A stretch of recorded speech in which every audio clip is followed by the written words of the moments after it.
know women don't have hormones in menopause, and that there are major detrimental consequences to that. The argument is, well, kind of women still kind of have them in perimenopause when their symptoms are at their worst, by the way. What it is, and I'm not saying that in peri there isn't maybe a gut issue going on, or cortisol problem, or a testosterone issue, or a stress response situation, or a number of things that could be happening, a nutrient deficiency, sure, all these things. That I know for sure. This is Doctor Talks.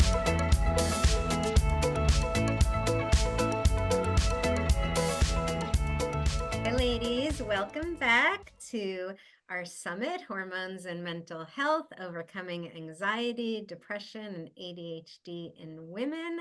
I am your co-host, Dr. Sharon Stills, and happy as always to be here with you. And I've got another good conversation. This is like going to be a real conversation coming your way. We are going to talk about all the things, perimenopause, all the emotions, all the things. I've got an expert here with me, Dr. Mariza Snyder. She's a functional doctor. She's a perimenopause, menopausal expert. She has a new book coming out on the subject. So we've got it in the house, everything you need to know. This is, I think, is this your 9th book? It will be my 9th book, yeah. That's amazing. She's been featured on Dr. Oz and Oprah and Fox and all the places. So we're really, really grateful, really, really lucky to have her here with us, sharing her knowledge. She's going to be dropping all the truth bombs. I already know it, on what you need to know to make your hormonal journey, I'll say, saner. Yeah. So, welcome. It's so great to have you here. Yay, Sharon, honey, it's so good to see you. I know. Last time I saw you, we were eating at my favorite place, Nectarine Grove in Encinitas. Yeah, absolutely. We were just there last night. We go there a lot. I love that place. Anyway, it's so funny because I said, the summit is, anxiety, depression, can we gear our talk? I was saying to you before we came live, and you were like, well, doesn't that just sum up perimenopause? In a nutshell, when I think about perimenopause, I'm like, oh, anxiety, depression, low stress tolerance, irritability. And I was specifically, any of us who have partners in peri, we just, if they could just stop eating loudly, breathing, or really anything for the next 10 years, I think that the relationship will survive. That's do you really need to chew? Yeah, definitely not in front of me or around me. So let's just dive in. Yeah. I guess, how did perimenopause become your expertise, your personal story, I think is quite powerful, if you want to just talk to that. Yeah, the first time I really understood or knew what perimenopause was when my mom was going through it. My mom is 18 years older than me. So she's only 64 years young right now. And she's training for her 10th LA marathon at the moment. This woman is just vitality, energy encapsulated, but it wasn't like that at 47, 48, even 46 years old. When I was growing up, my mom really struggled with hormone sensitivity, probably estrogen sensitivity, connected to her neurotransmitters, even progesterone. I remember when I was in my 20s, I think my mom was kind of in her late 30s at the time. And she was like, the women in our family just don't have progesterone. And I was like, huh. And, at the time I didn't know a lot about our hormones. I didn't understand that it was a vital sign. And I didn't look and see, what are the hormones that really drive our, a monthly periods. But this was just such a big statement. And ultimately what she was saying is settle up for really horrible periods and really bad PMS. And all my life, my mom had really struggled. And really, I think, if I could go back in hindsight and diagnose her, she was really struggling with PMDD, what I call PMS's kind of meaner cousin in a way, right? Premenstrual dysphoric disorder. And a lot of what I'll see in perimenopause is an up level of that, or kind of a segue into that, right? When women struggling with PMS symptoms, we start to lose our resilient hormones. They're not cycling and as robust as they used to be. And then we start to see more of this PMDD profile. But my whole life, my mom really struggled. And again, This is the 80s. This is the 90s. We weren't diagnosing these things. I don't even know if we had a name for it back then. And so when she got into perimenopause, it really leveled up. And she was really struggling, not only with the sleep issues and the stress issues, but she has said candidly in conversations on my show that she would lock herself in the house for 4 to 5 days before her period because she was afraid she was going to hurt somebody. It got so severe. And she remembers going to her doctor and saying, hey, is it normal for me to want to kill someone for like 5 days out of the month? And her OBGYN was like, yes. But then that was the end of the conversation. Like it didn't go any further than that.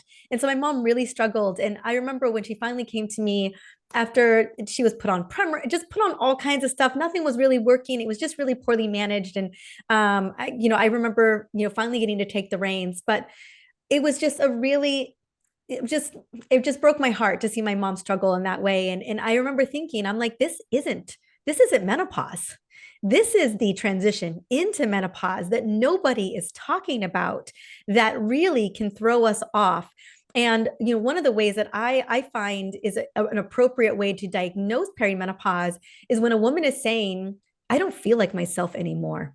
I don't feel like myself. And they're talking about the brain related symptoms. They're talking about all of a sudden the everyday activities and chores and life things that they're having to do requires more effort. They're saying that, man, the tolerance that they had for everyday irritations, they don't have it. The fogginess, the lack of sleep, all of this starts to build up. And no wonder we see an increase in anxiety and depression and just a level of irritation and ultimately at times rage, right? As my mom was experiencing. And so I remember watching her go through this and I thought, oh my God, this is a nightmare unfolding. And I thought, is this going to happen to me? And I'm 45 now. I'm in it.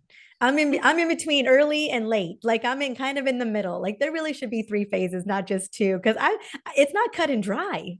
None of it is. But I'll never forget 3 months in a row starting to feel a little bit of rage, and I could not write it off as anything else. That's when I knew I was in perimenopause. I was like, this is interesting. If I look at if I track my symptoms against my cycle, I want to kill somebody, on the 27th day of every single month. And I really don't get to do that as a mom to a 3-year-old or a 2-year-old. And so that was when I really knew it was the mood symptoms that finally triggered me to know that I was officially in perimenopause. Yeah, I think what you said is so true. And I'm sure so many women watching are like, yes, check, that's me. I don't feel like myself. I feel like I'm going crazy. I'm crying at things that shouldn't be making me cry. I'm mad at things that I used to just brush off my shoulder. And yeah, we go to still it's going on today. Like you're talking about your mother saying, going to the doctor and the doctor just saying, yeah, sure, that's normal. And it still goes on today where women are just told, yeah, deal with it, that's aging, or it couldn't possibly be your hormones, or here's a birth control pill, here's Yeah. an anti-anxiety. And so it's just so frustrating that women are not getting the help they need.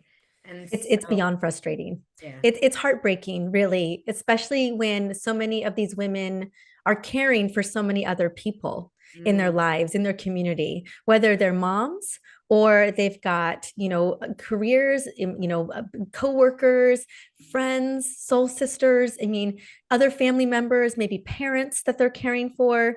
This is such a critical time in our lives in general. You think midlife, how mission critical it is, all the things that we're doing, all the plates that we're balancing, it just starts to feel like it crumbles on us.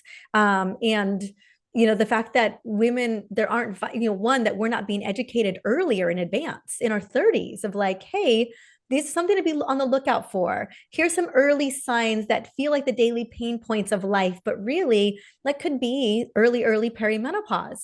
Versus just telling a woman, oh, she's not sleeping because she has young children. Yes, and definitely, I'm not discounting that too. Yes, that's a player here, but we all know when things start to slip. when we just aren't who we were, when our brain just isn't as sharp, when we're having to focus even more, when we're really having to breathe through some moments, something is shifting, and we deserve better care. We deserve a higher standard of care than we are receiving today. Yeah, it's really interesting because, it is heartbreaking. And I'm thinking, and it's like through the realm of our hormonal journey, because we get mistreated, misdiagnosed, not taken care of properly, not listened to, even when we're older. And then we're told, you're too old, it's too late, there's nothing we can do, this is aging. And so it should be like when you get your period, there should be some training that comes along with it about, because we're so used to saying, I know when I do intakes on patients and I say, do you have any problems with your period? A lot of times patients say no. And then I go, oh, okay, so you don't have breast tenderness? Oh, yeah, I have that. Oh, you don't have bloating? Oh, yeah, I have that. You don't have and like they just think, well, doesn't everyone have that? It's normal. I don't think of that as a problem. And so what you're doing, what we're on a mission to do, is change that conversation to realize that if you're experiencing these things, those are signs of hormonal imbalances. And if you don't handle them then, that they might be common, but they're not normal, then as you progress through your hormonal cycle, it's not going to get better. Absolutely. Well, and as you know, it's the where you're different defining perimenopause specifically, it is hormonal disruption. This is what we're talking about. Like, and not to say that there aren't metabolic concerns here or there aren't neurotransmitter issues, or man, you could just be dealing with deregulated cortisol or potentially low thyroid that's being missed. 100% those could be considerations as well. But what I will say is that whether those things are happening or not, when you head into perimenopause with any number of these, maybe it's high inflammatory markers, it's like fuel on the fire. It's gonna elevate. It's going to kind of bring up those symptoms even higher and exacerbate those symptoms. And so it's always going to be, what perimenopause is the shift and changing of these hormones that are life-giving, that have receptor sites on every single part of the body. And so if you're coming into perimenopause with a thyroid issue, let me tell you, that thyroid situation is going to really increase, and you may see irregular cycles, more irregular earlier in. And so I think, the conversation that I'm excited to have is, one, how can we recognize earlier? I think the earlier the better, the earlier the intervention, and then be very honest about the types of interventions we can bring in. And I don't know if it's kind of still in the perimenopause realm. I know not for you in your practice, and definitely not in how I'm talking to my patients, but in the general sense of things, and culturally, we're not thinking about HRT, hormone replacement therapy, until towards the end of perimenopause or even menopause, where, gosh, why should a woman be having to suffer these, brain derived symptoms, these, general urinary derived symptoms, metabolic symptoms, whether it's fasting, blood glucose is going up, lipids are going up, inflammation markers are going up. Why should we have to get through this melee of symptoms during a time of massive transition, without the support, not only lifestyle support, but also hormone support? I know for me, by the time I really figured out what was going on, ultimately I should have been on hormones many, many months ago. But Mhm. again, even myself, as this is what I do for a living, I just kept like, well, maybe, like I was just, it wasn't that I didn't want to admit that I was in perimenopause. There's just this deeper narrative that's like, oh, well, but you're a new mom, or, oh, well, you're working too hard, or, oh, well, there's got to be another reason. And then I'm just like, no, it's perimenopause, and it's not gonna get better per se without support. And that's what I want to bring to the table. No woman should have to suffer through this transition, because we're not willing to admit that hormones are massively shifting, and that hormones can really be the answer to that.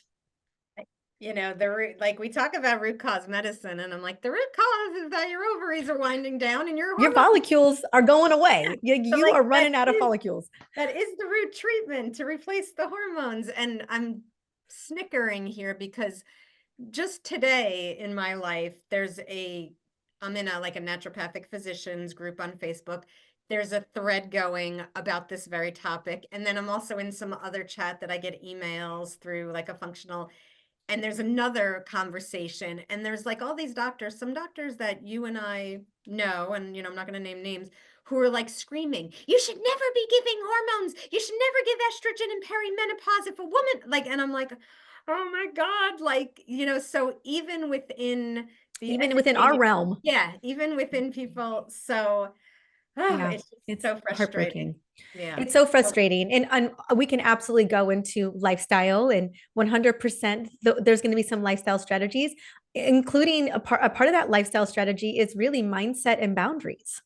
mm, I always say that perimenopause, everything is up for review. mm, Your relationships are up for review. Your lifestyle is up for review. How you take care of yourself is up for review. Your people pleasing up for review. You know what I'm saying? And the way that you have been, your operating system is ready for an upgrade. And really, you don't have a choice. Like I think of perimenopause as a massive fork in the road, and you get to decide if you're going to default or if you are going to make the turn towards better health span and more longevity, and really honoring and nourishing your mental and emotional resilience.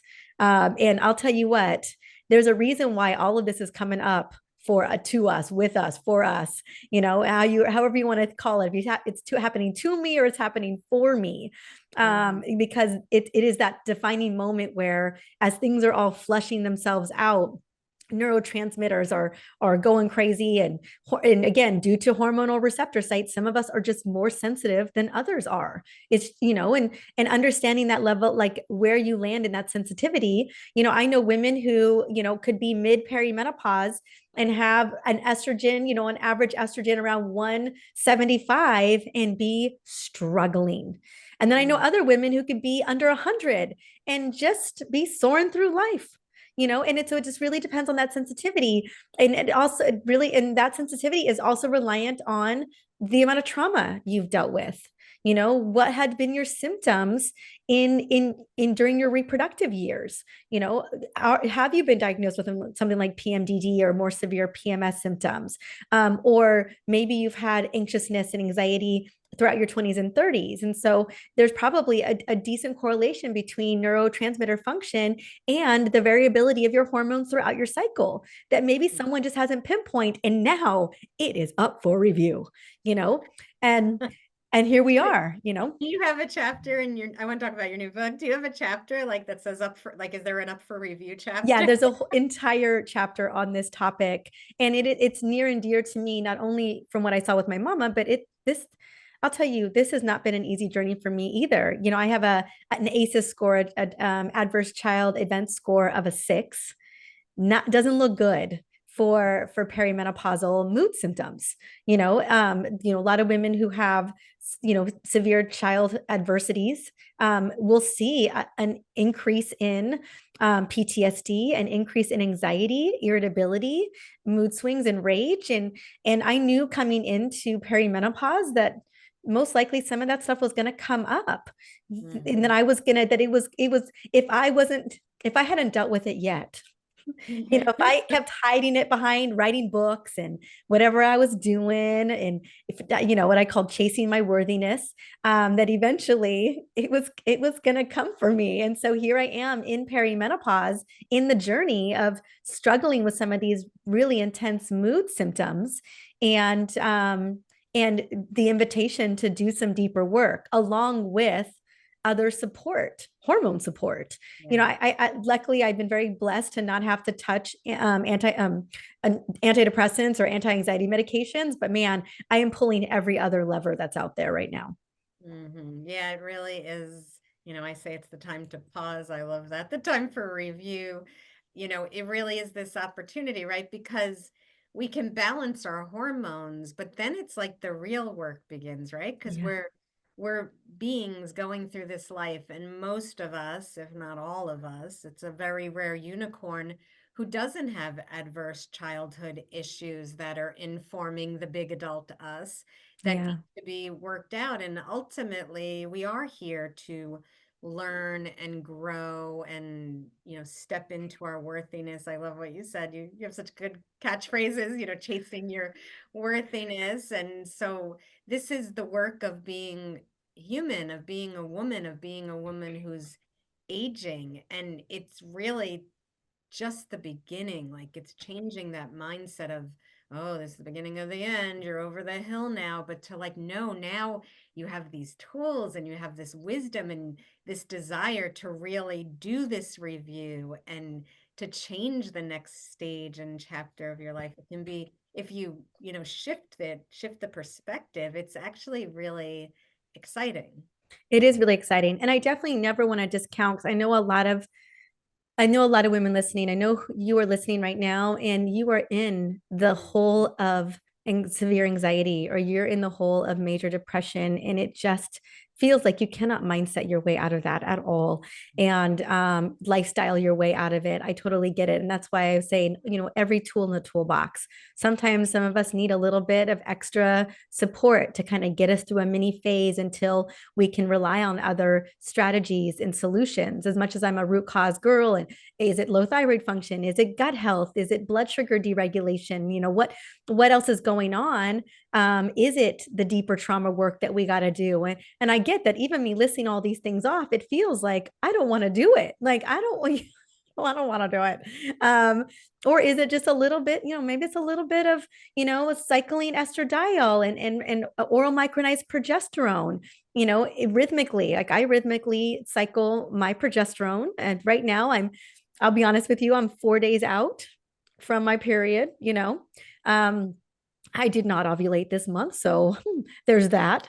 And and I'm currently at 200 milligrams, but I'm about to start stepping it back down to 100 to kind of get ready. I don't want to fall off a cliff on day one. So and so it's figuring out what is working for you. So I just want to say, I don't want to discount your lived experience, but I also, at the end of the day, we do have many, many years after this, and we do get to decide the unknown, and what it gets to look like and how we get to feel, moving through it and moving out of it.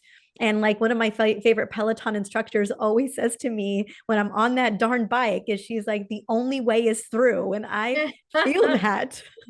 Yes, and there is, the only way is through, because it's happening. And It's yes, happening. absolutely. We Yeah. know women listening are struggling and it can be overwhelming. So this is, there is hope. And so I'd love for you to speak to like Yeah. advice for women who are struggling. Do you have a hierarchy of blood sugar, hormones, gut, just some practical tips for them? Anything you can share?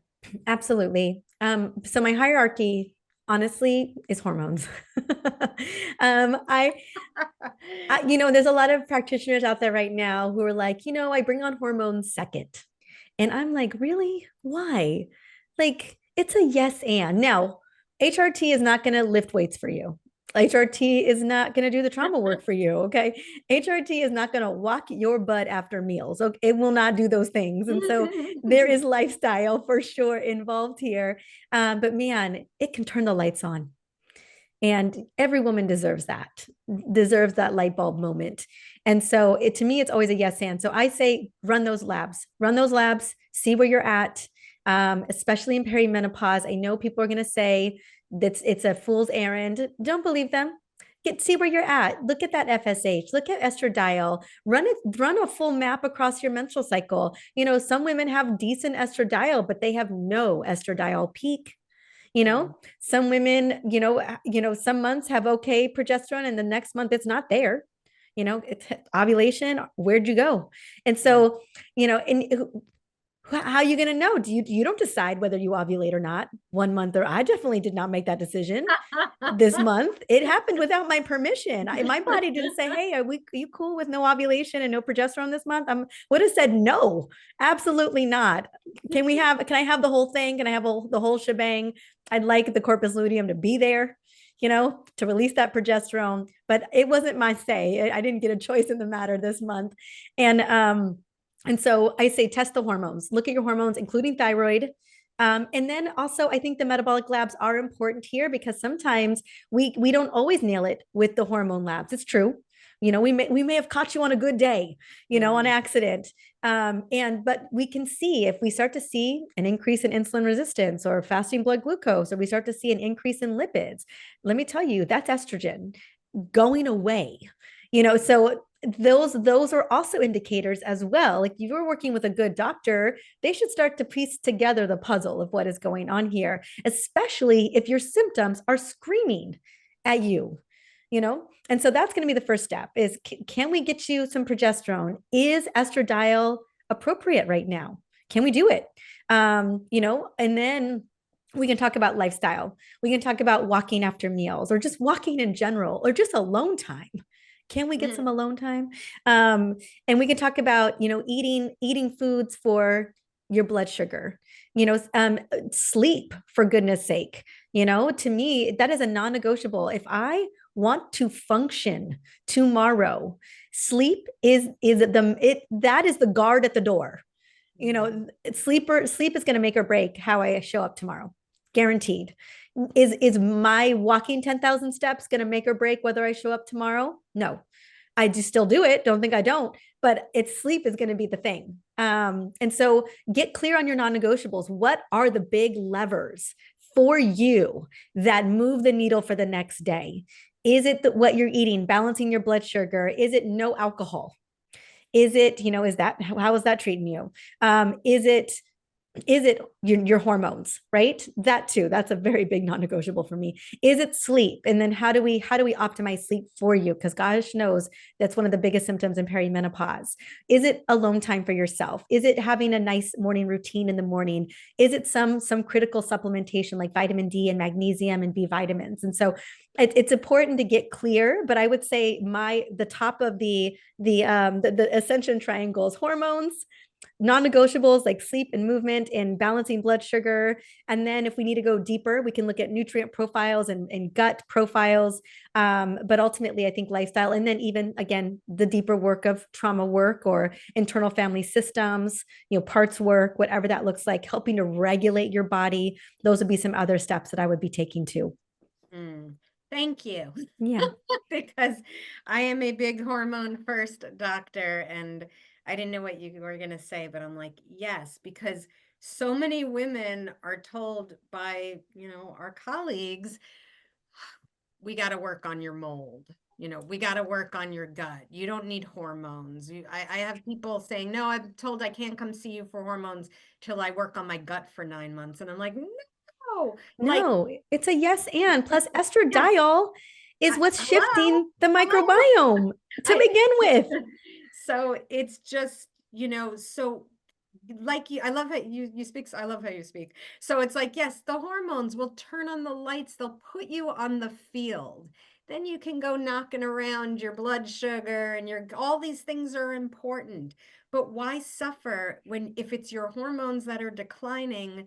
You can smell all the lavender and you I can do know. all the breath work and you can All turn the out the lights sauna, and all make the your card. whatever. But if you're missing progesterone, you're probably not going to sleep. And so this is like just so important for you to hear. And it goes the same for your emotions. Like the hormones can just get you balanced. So then you can I don't expect anyone who right now is suffering with anxiety, with depression, who's not hormonally balanced to be able to go do trauma work. Like you're just trying to get through the day. But when you can get that field leveled with the hormones, like you said, I 3000% agree. The hormones are not going to the gym for you.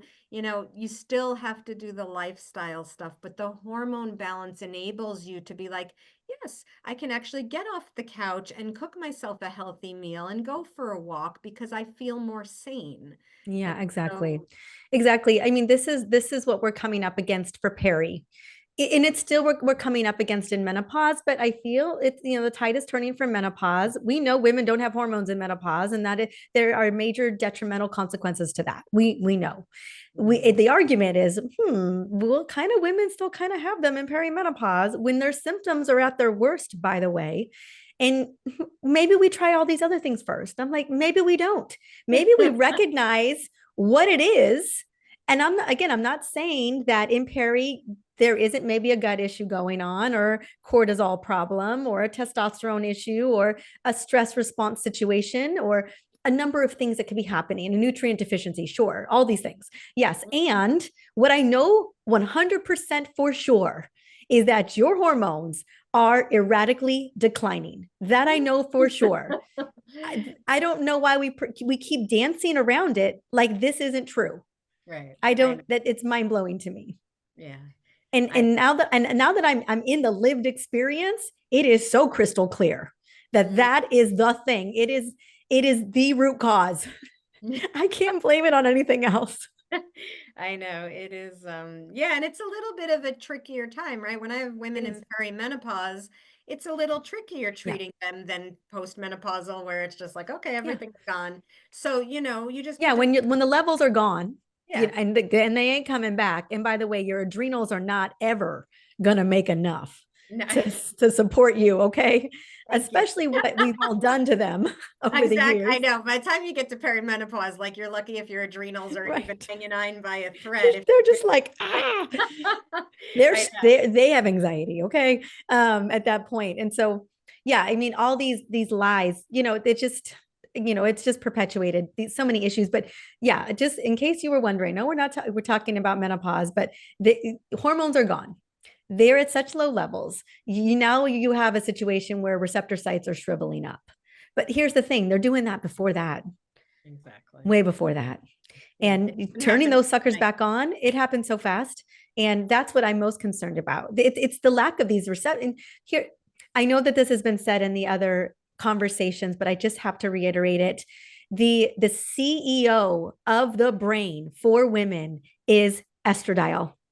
She is the master coordinator, master regulator. She is the master energy coordinator. She is managing glucose, all of it. She is doing all the things. Can you imagine if your CEO decided to retire out without your permission and she was regulating all the things in the brain? And the brain was like, whoa, whoa, whoa, whoa, whoa, whoa, whoa, whoa, whoa. I didn't say that you could do that. And man, the disruption that happens is so intense and profound. 80% of perimenopausal symptoms are brain derived, including hot flashes and night sweats, including sleep. All of it is connected to the brain. And so you take estradiol out of the brain, and it's no wonder we are struggling. But that mismatch, that HPO disconnection, the brain ovarian connection, the relay of estrogen, that's beginning to sputter as early as our early 40s, not 52, right, not 49, and so that's the realization I want to identify, and I want to just for us to understand is that we're pretending it's all something else when it's really the brain desperately trying to get its estradiol back, and it's not happening. And I think with what you're saying, I think that's such a good visual, because think about it, like the CEO, the estradiol, or, it's not like she's just walking out, like, I quit. She's like, first, maybe she's drinking on the job, or she's playing hooky, or she's leaving early or staying late. So she's like very erratic before when she finally is like, either, I'm done. I'm gone. And so that's what's happening with your hormones in perimenopause. It's erratic. I was going like, it's like a roller coaster.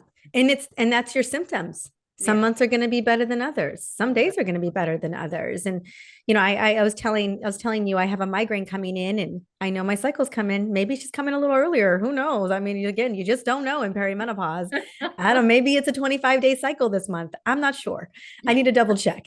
But I usually don't get a migraine until like the day or two before. And now that this one's coming in hot, I'm like, huh. And so, and I'll tell you what, on the days that I don't have them, it's like, when you have the flu, but then you don't have it for several years and you just forget. And so I just forget what it feels like to have a migraine until it comes back and knocks back on the door. And I'm just like, oh, this is awful. And so it's similar to perimenopause. Some days we're having good days and we're like, okay, it's fine. It's good. And then the next day we're not having a good day and it's not okay. And so, that roller coaster is hormones. and bringing in hormones stops the roller coaster ride. It stabilizes things. That's what I'm really trying to impart, is like, we deserve a level of stability in this journey. And if we're going default mode, it's that default is instability. That's what it is. That's the wind down. So I just wanted to just share that. No, thank you. You've done a good, this has been an amazing conversation because it's such an important one, and you just nailed it. So tell us, because I know you have a book coming out. Tell us just a little sneak peek. I think you said it's coming out in October with October 22nd this year. I'm so excited. What's the title? It's called The Perimenopause Revolution. And it is really, the first part of the book is really identifying. I think so many women who are going to buy the book are going to not even necessarily still know, or assume that, oh, perimenopause is just this cluster of 5 symptoms. And then we realize, oh my gosh, it's all this. It's this whole thing. And so that, I think, is important, because we all deserve to understand what's going on with our bodies. So that's a big part of it. But then I also talk about the metabolic aspect of things, really longevity and health span, and how a lot of our big chronic diseases, heart disease, osteoporosis, dementia, those are diseases of midlife. Those are diseases of 40s. And then we see them show up, present in 60s. And so again, these hormones shifting and changing far bigger than we could ever imagine. Then believe me, mood and anxiety and depression, oh my gosh, so big, and it feels so dark at times. But then we think about what's happening under the hood too.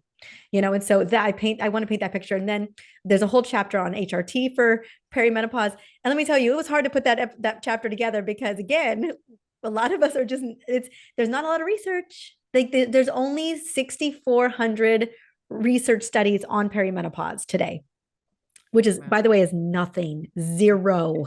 Okay.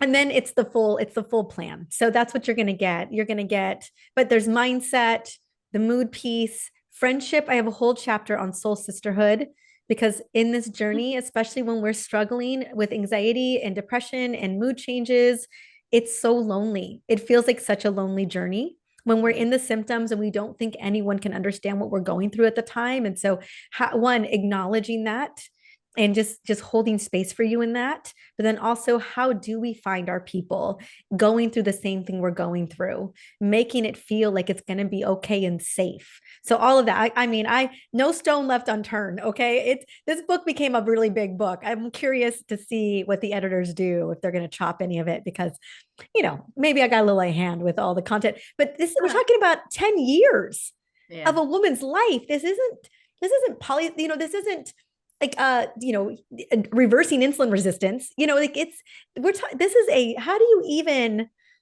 address a transition, probably one of the most profound transitions we'll ever go through. And so I wanted to give it its due diligence, because we deserve it. I am so excited for it to come out. So the Perimenopause Revolution, look for it in October. And where else can the ladies learn?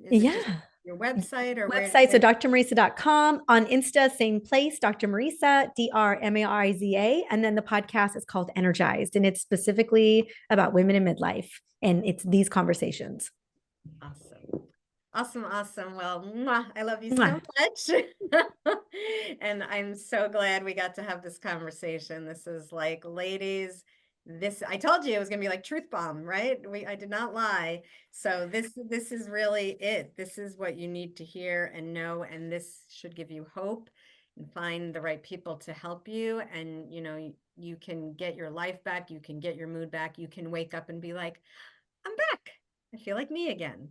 And then it's just as we go on, it's like a wiser, more mature, more amazing you. So it's really exciting journey. So thank you for being here. Make sure you check her out, check out her book. And thanks for being here at the summit. And thank you for tuning in to Dr. Talks. We hope today's episode has enlightened and inspired you on your path to optimal health. Each day is a new opportunity to make choices that empower your well-being. For more insights and strategies, subscribe to our podcast and visit our website, www.drtalks.com. Stay connected, stay healthy, and join us next time on Dr. Talks, Real talks from real doctors on the issues that matter to you most.